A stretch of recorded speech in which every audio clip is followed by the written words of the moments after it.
a lot of it, throws in that game, but how do you feel like that offense executed the starting off? I thought they did a good job. I mean, he had 3 throwaways, so he was really 5 for 7 in the football game. I thought we executed. Thought there were a few times where we took negatives. I mean, that we went back to our old ways a little bit. But the positive was we overcame them on 3rd down conversions. But when you face a good football team, having to convert a 3rd and 9, a 3rd and 13, you're not going to be very successful surviving in those molds. So I thought those guys did a good job overcoming the shortcomings there in the first 2 drives. And after those first 2 drives, I thought we got into a rhythm and we got rolling, and I thought we did a phenomenal job. Front left, Brendan. And I was wondering if you could talk about the downfield blocking that occurred throughout the game, wide receivers, running back. There's one play where Jay Sean runs from about the line of scrimmage to go block for Keyshawn. Is that level of effort, is that what's required regularly for you guys? There's no question. I mean, I believe that was asked in here, what we were looking for, and that was it, the effort, right? When you play football's not very difficult. If you own the ball, if you don't get penalties, if you just do your job and you play harder than the opponent, you're gonna win a lot of games. Just those things. And a lot of those things don't take any talent. And, we struggled doing a lot of those things early in the year. And you've noticed, a trend in an upward direction in those categories, and then you have success. I mean, it's not a secret. We put the goals up on the board for a reason, and we achieved every one of our goals this week. First time we've done that since we've been here, and you see what happens. Chris, front left. How did Chuba Purdy do with handling in-game experience compared to last year when he's kind of thrown in the fire? Completely different person. Last year he shows up and it's like, hey, true freshman that has no practice, you're starting. That's literally it. I mean, you had a week and a half of practice, you got hurt, and then you come back and you're playing a game on the road. So this year he was out there, we had RPOs called, we had a run game check for him, and we didn't change the offense at all. He went out there and we said we wanted to play football with him at quarterback, and he let us down, and he made the right decisions. I mean, there's a couple plays in there that are probably half dozen in one, half dozen in the other, and my half dozen were in the other, and his half dozen were in his. And we want to just get on the same page there. But for the most part, I mean, that guy went out there and he was calm. And that's what you look for when you look for a quarterback. You look for, are they calm or are they panicked when things happen? And you could see a calmness about him that was not there last year when he played. Front right, Andre. When you look at Clemson defensively, and just the balance they have and the challenge that you guys are facing, the defensive front especially, can you talk about what you feel is their biggest strength, why they as good as they are overall? Yeah, their biggest strength is they have really good players. That would be a strength for sure. Is their talent level is high. I mean, there's a reason they're top 5 offense in the country, and then they got one of the best defensive coordinators and the best defensive staffs in the country that have been there. It's hard on defense specifically to be new, right? But when you have a defense that has been there for 5, 6, 7, 8, 9, 10, 11, 12 years, and you're in that system, that's all those defensive guys know. So it allows their defensive coordinator to be extremely aggressive. It allows him to be different in every single game. You're not going to put on the game and say, oh, this is what Clemson does defensively. You're going to say, holy cow, every week they have a specific plan for who they play. And that is not how most defenses play.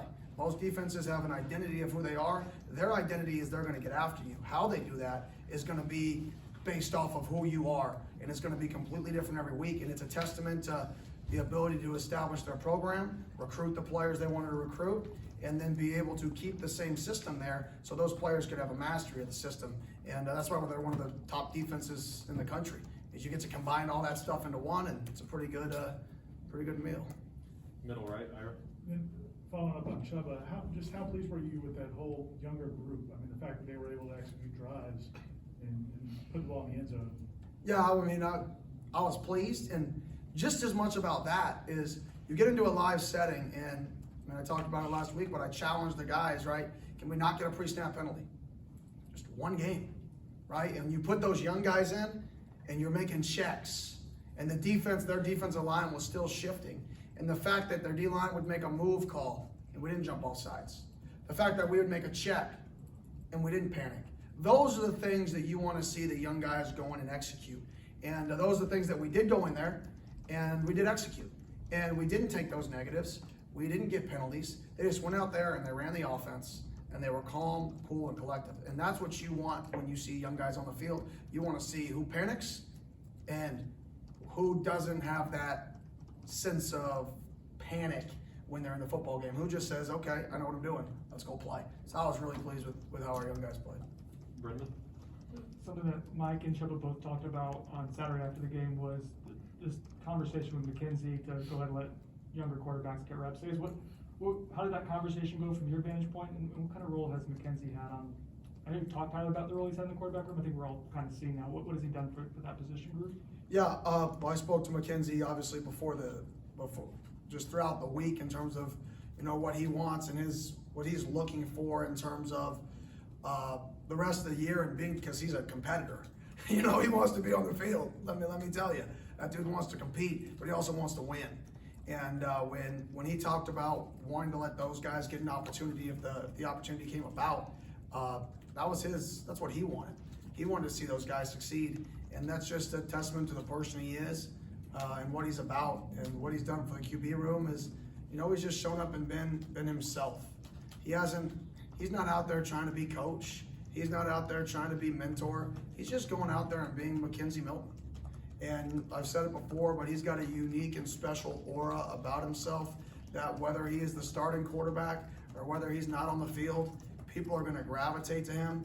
People are going to learn and listen to him because of everything he's accomplished in college football, and he deserves that. The fact that he's battled back, had that success, battled back, and gotten to the position he is right now, he deserves all that success, and I'm glad we have him because our guys are learning a lot from him. Andre? My everything said about the Clemson defense, obviously this can apply to any defense, but in particular with them, Mike talked about the importance of when you have that window to hit a big play, how important that's been, for teams you've seen, other teams have been able to do that this year, but for their team, it's going into this matchup, just how important that's going to be for them. Yeah, it's critical. When you face a good defense, one of the things that make them really good is they tackle well. I mean, if you watch the film, they don't miss tackles. It sounds like a fundamental and boring, but you get on the free safety at 9 yards deep and you gain 9 yards. Some teams you get on the free safety at 9 yards deep and you score. Clemson, you get on the safety at 9 yards deep and it's a 9-yard gain. And you got to do that 7 more times. And that's not easy to do versus a good team. So when we get those opportunities to win those one-on-ones, we've got to win some, whether that's the passing game or the running game. We've got to make people miss, and we have to be explosive because they're an opportunistic defense as well. And because they're so aggressive, you're not just going to be able to methodically move the ball down the field because they're going to get you at a point. He's a good coach. He's going to call something that attacks. And if you're not as explosive offensively as he is defensively, you're going to find yourself behind the chains a lot. So you've got to be able to match that aggressiveness with your own aggressiveness and create those explosive plays. Corey? Kenny, as a play caller, how challenging is it? You talk about Venables will go from week to week. It's hard to pigeonhole what they're trying to do. Have they played an offense kind of like yours? It's whatever it is, 13th in the country in rushing and has such a mobile quarterback. And can you take something from that? How do you plan for a defense that's always changing? I think it goes back to do what you do.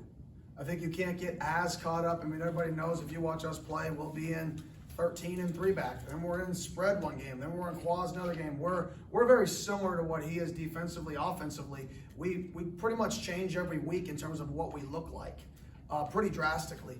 And so I think it's kind of the game within the game in terms of what we believe he's going to do to stop us based off of all the prior tape we have, based off what you said. Is it a team that ran the ball well? Is it a team that is a shot team? Is it a team that throws perimeter screens? Is it a team that has a quarterback that's mobile, right? Taking all those pieces, and then you have to combine that with the defensive personnel, who they have.